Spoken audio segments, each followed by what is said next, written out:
ओम. श्रोते हो, नमस्कार. काल आपण मानवाची उत्क्रांती आणि आयुष्याचे सार्थक हे 23वे प्रकरण सुरू केले आहे. त्यातील आज पुढचा भाग आपण ऐकणार आहोत. आज 20 ऑगस्ट, क्लिप क्रमांक 110. वाचन संध्या जोशी, मुंबई. न्यूयॉर्क येथील वेदांत सेंटरचे प्रमुख सर्वप्रियानंद यांनी याच विषयावर मांडलेले विचार आणि सांगितलेले रूपक खूपच उद्बोधक आहे. प्रकृती आणि पुरुष, शिव आणि शक्ती, सूर्य आणि किरणे ही एकमेकांपासून वेगळे करता येणार नाहीत. अहम ब्रह्मास्मी, तत्वमसी ही वेदातील महावाक्ये अनुभवायची आहेत. नुसते वाचून स्मरणात ठेवून फारसा उपयोग होत नाही. परमात्मा सुरुवातीला एकटाच होता. एकोहम बहुश्याम असे त्याला स्फुरण झाले. म्हणून तोच अनेक रूपांनी सर्वत्र नटलेला आहे. एक प्रकारे अर्धनारी नटेश्वरा सारखेच ते आहेत. त्यासाठीच हे रूपक आहे. काशीच्या राजाच्या दरबारात दरवर्षी दिवाळीला एक लहान मुलांचे नाटक बसवीत असत. त्यात एका राजकन्येची भूमिका होती. 5-6 वर्षाची राजकन्या दाखवण्यासाठी एक सुरेख चुणचुणीत मुलगी हवी होती. परंतु खूप शोध घेऊनही तशी मुलगी त्यावेळी मिळाली नाही. मग प्रधान काय म्हणाले, आपले 5-6 वर्षाचे राजपुत्र देखणे आहेत, त्यांनाच ही राजकन्येची भूमिका देऊया आणि नाटक बसवूया. त्याप्रमाणे राजपुत्राचे माप घेऊन राजकन्येसाठीचे भरजरी कपडे तयार झाले. आता राजपुत्र नाटकात राजकन्या झाले आणि त्यांनी नाटकात इतका सुंदर अभिनय केला की सारे प्रेक्षक मंत्रमुग्ध झाले. फारच सुरेख प्रयोग अशी स्तुतिसुमने उधळली गेली. त्या काळी फोटोग्राफी वगैरे नसल्यामुळे त्या नाटकाची आणि त्या भूमिकेची आठवण म्हणून काही पेंटिंग्ज उत्तम चित्रकारांकडून करून घेतली. अर्थातच त्या सर्वात राजकन्येचे उत्कृष्ट पेंटिंग उठून दिसत होते. एखाद्या वर्षाच्या कौतुकानंतर ते पेंटिंग इतर सर्व चित्रांबरोबर तळघरात रवाना झाले. पुढे 15-20 वर्षाचा काळ गेला. आता राजपुत्र उमदा, सुरेख, लग्नाच्या वयाचा तरुण झाला. रीतसर योग्य कन्या निवडण्याचे कार्यक्रम सुरू झाले. शेजारच्या राजांची आपली कन्या विवाहात देण्याची इच्छा असूनही राजपुत्राला मात्र एकही मुलगी पसंत पडली नाही. असेच दिवस जात होते. एक दिवस राजपुत्र अकस्मात आपल्या अमात्यांबरोबर तळघरात गेले असताना त्या सुंदर कन्येच्या चित्राकडे ते आकर्षित झाले आणि एकदम प्रेमातच पडले. करेन तर या मुलीशीच लग्न करेन असं राजपुत्राने जाहीर केल्यावर सर्वजण खडबडून जागे झाले. इतका काळ मध्ये लोटल्यामुळे कोणाचीही मुलगी याचा काही लवकर तपास लागेना. मग प्रधानाने खटपट करून त्या चित्रकाराला बोलावणे पाठवले. तोही आता बराच वृद्ध झाला होता. तो आला आणि सर्व तपासणी केल्यावर ज्यावेळी सांगायची वेळ आली त्यावेळी तो मौनच झाला. शेवटी खाजगीमध्ये प्रधानांना भेटून तो म्हणाला, हे तर राजपुत्रांचेच, त्यांनी राजकन्येचा अभिनय करताना तयार केलेले चित्र आहे. अशी मुलगी तुम्हाला सापडणारच कशी? हे ऐकल्यावर सर्वजण चाटच पडले.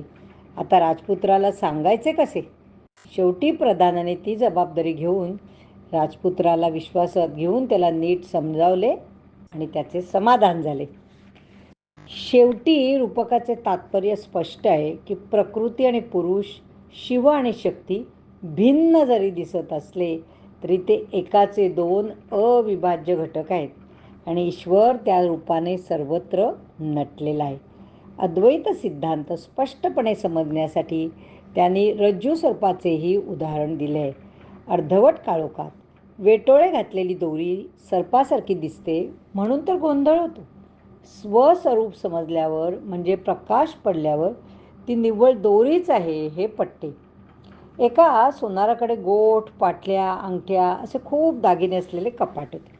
मदत करणाऱ्या मुलाला सोनाराने सांगितले की कपाटातले साधारण 15 तोळे सोने इकडे घेऊन ये. मुलगा तिथे गेला. त्यानं कपाट उघडले आणि तसाच परत आला आणि म्हणाला, तिथे सर्व दागिनेच आहेत, सोनं नाही आहे. तेव्हा सोनार म्हणाला, ते सर्व सोन्याचेच तर दागिने आहेत, त्यातले थोडे दागिने आणायचे ना. त्याचप्रमाणे एकच वस्तू प्रकृतीच्या किमयांमुळे अनेक प्रकारची भासते, पण ज्यांची दृष्टी सूक्ष्म झाली आहे त्यांना ती एकच वस्तू दिसते. त्यामुळे सहजासहजी याचे आकलन होत नाही. चंदनाचे खोड जरी समोर दिसत असले तरी योग्य प्रकारच्या घर्षणानंतरच त्याच्यातील सुगंधयुक्त गंध दिसू लागतो. त्याप्रमाणे उसाच्या रसावर काही प्रक्रिया केल्यावरच आपल्याला गूळ साखर पाहता येते. त्याचप्रमाणे दुधात लोणी आहे हे ठरवायचे कसे? ते तापवायला हवे, विरजण लावायला हवे, म्हणजे सद्गुरू कृपा व्हायला हवी. नंतर त्याचे घट्ट दही तयार होते. पुढे घुसळल्यानंतर म्हणजे साधकाच्या तळमळीच्या प्रयत्नाने त्याचे ताक तयार होते. पूर्ण श्रद्धा विश्वास ठेवून आणखी घुसळल्यावर अचानक लोण्याचा गोळाच वर येतो, म्हणजे दुधात लोणी आहे हे सिद्ध होते.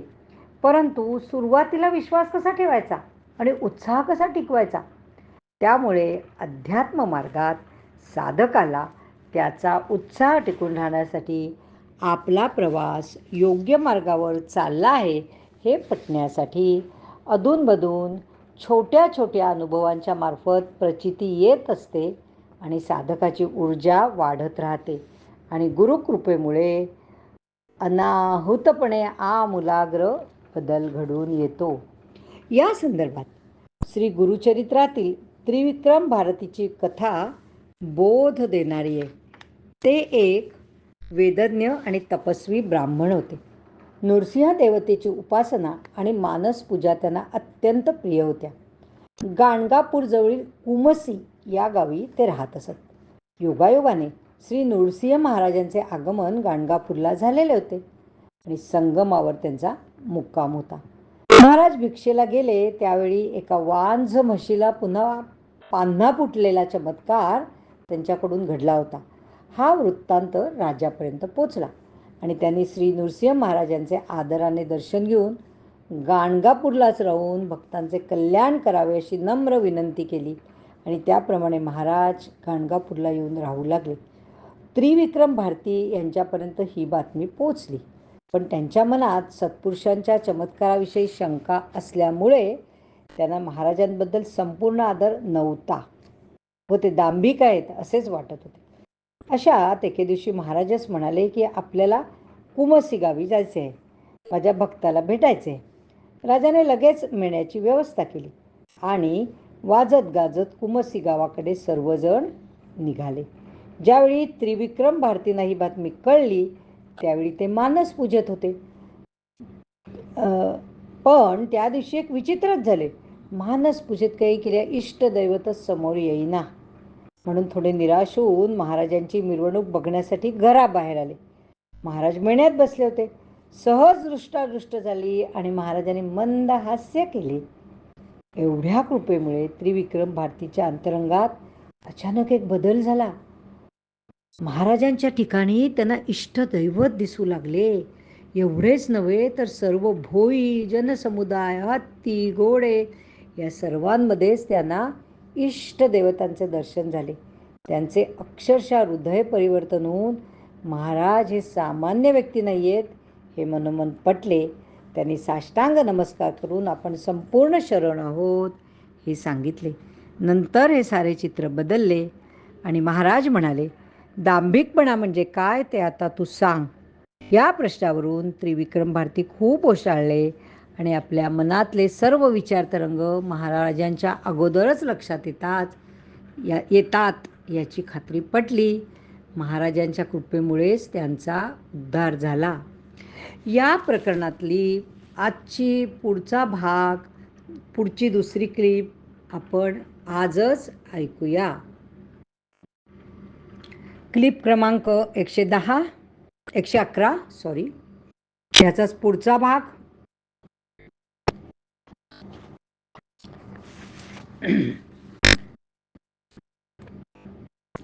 आज 21 ऑगस्टची आहे क्लिप. पुढे बिदर राज्यात 2 वेदाध्यायी ब्राह्मण ज्यांनी वादविवादात सर्वत्र विजयपत्र मिळवले होते ते येऊन पोहोचले. त्रिविक्रम भारतींची वेदाध्यायी आणि ज्ञानी ब्राह्मण म्हणून सर्वत्र ख्याती होती. त्यामुळे बिदरचे दोन्ही ब्राह्मण वादविवादासाठी कुमसी गावी येऊन पोहोचले. आलेल्या अतिथींचे स्वागत करून त्रिविक्रम भारती म्हणाले, वेदांचा अभ्यास किती केला तरी अपुराच आहे. आपल्याला त्याविषयी वादविवाद करण्यात रस नाही. पण आलेले ब्राह्मण अहंकारी असल्यामुळे अडूनच बसले. वादाला तयार व्हा, नाहीतर मुकाट्याने विजयपत्र द्या, अशी दरपोक्ती ऐकायला मिळाली. हे पाहून त्रिविक्रम भारती म्हणाले, माझ्यापेक्षा माझ्या गुरुदेवांबरोबर वादविवाद करून विजय मिळवा, ते तुम्हाला जास्त भूषणावं आहे. त्याप्रमाणे सर्वजण गुरुदेवांकडे जमले.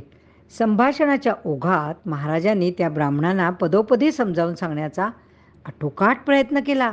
ते म्हणाले, आपण संन्यासी यती आहोत. आपल्याला वादविवाद करण्याची बिलकुल इच्छा नाही. वेदांबद्दल बोलायचे तर ते ज्ञान अथांग महासागरासारखे आहे. ब्रह्मालाही त्याचा पत्ता नाही. त्या ज्ञानराशीतून भारद्वाज ऋषींसाठी 4 मुठी ज्ञान टाकले तर ते 4 वेद झाले. अनेक जन्म अभ्यास केला तरी त्यांचा थांगपत्ता लागणार नाही.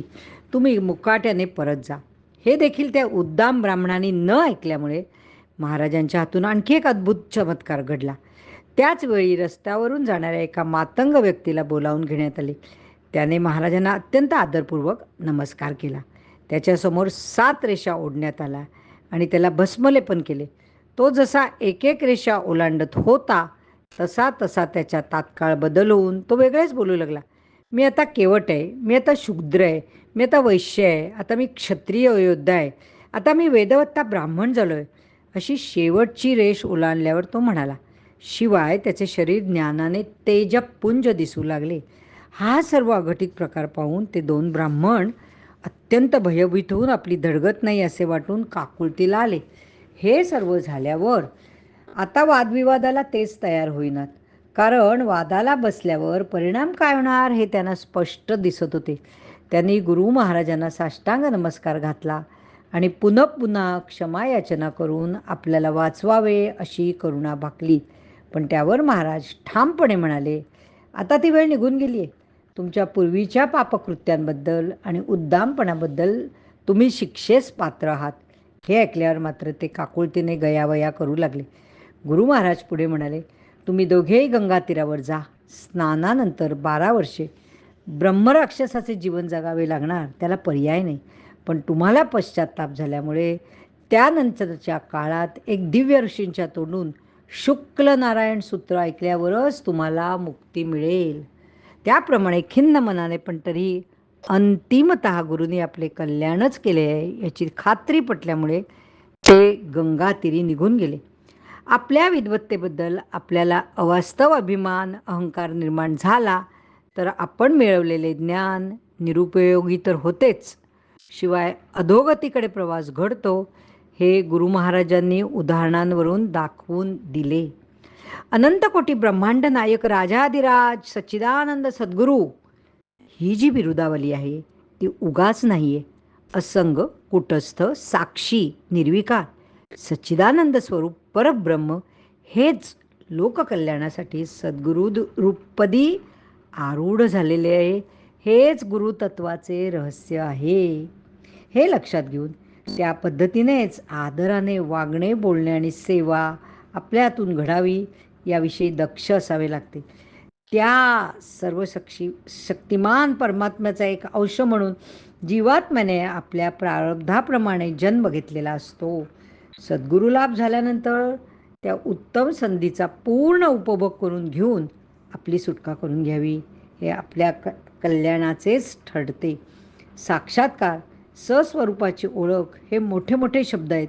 तो केव्हा होईल तेव्हा हो, पण त्यातले मर्म लक्षात घेऊन आपण त्या अपूर्व अद्भुत क्षणासाठी सदैव तयार राहायला हवे. हे खरे अनुसंधान आहे. हे सारे समजून घेण्यासाठी बिंब प्रतिबिंबाचे उदाहरण फार मार्मिक आहे. नदीकाठी गेल्यावर आपले प्रतिबिंब आपल्याला दिसते.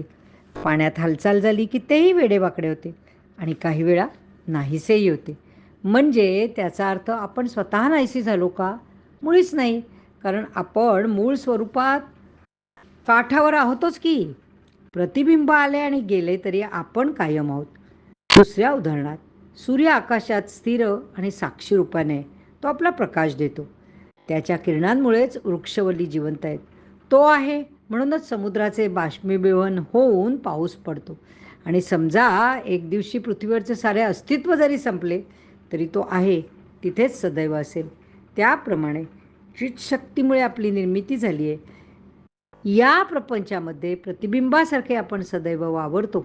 चंचलता टाकून स्थिरत्व जर आले तर आपल्या साक्षीरूपाची जाणीव होते. आणि मग आपले शरीर जरी पडले तरी आपले मूळ चित स्वरूपच आहे हे पटते. अशा या ज्ञानामुळे आपण नित्य आणि अविनाशी आहोत हा बोध परमपूज्य श्री स्वामींनी आयुष्यभर आपल्याला दिला. परवाच दसऱ्याचा सण होऊन गेला. नकारात्मक सर्व दुष्ट शक्तींचा देवीने नाश केला आहे. आणि 3 आठवड्यानंतर तेजोमय दीपोत्सवात सर्व गुरुबंधू भगिनी आत्मप्रकाशात उजळून निघू देत, हीच श्री स्वामी चरणी प्रार्थना. यापेक्षा दिवाळीची चांगली भेट कुठली असू शकते? तर आता या ठिकाणी हे प्रकरण 23वे मानवाची उत्क्रांती आणि आयुष्याचे सार्थक, पुस्तकाचं नाव सत्संगाची बखर, ते प्रकरण पूर्ण होत आहे. आणि आजच्या क्लिपची तारीख 21 ऑगस्ट 2024 आहे आणि क्लिप क्रमांक 111 आहे या दोन्हीही क्लिपची. तर तीवर थोडी काही चूक झाली असेल तर क्षमा करा. आणि धन्यवाद सगळ्यांना. हरिओम तत्सत.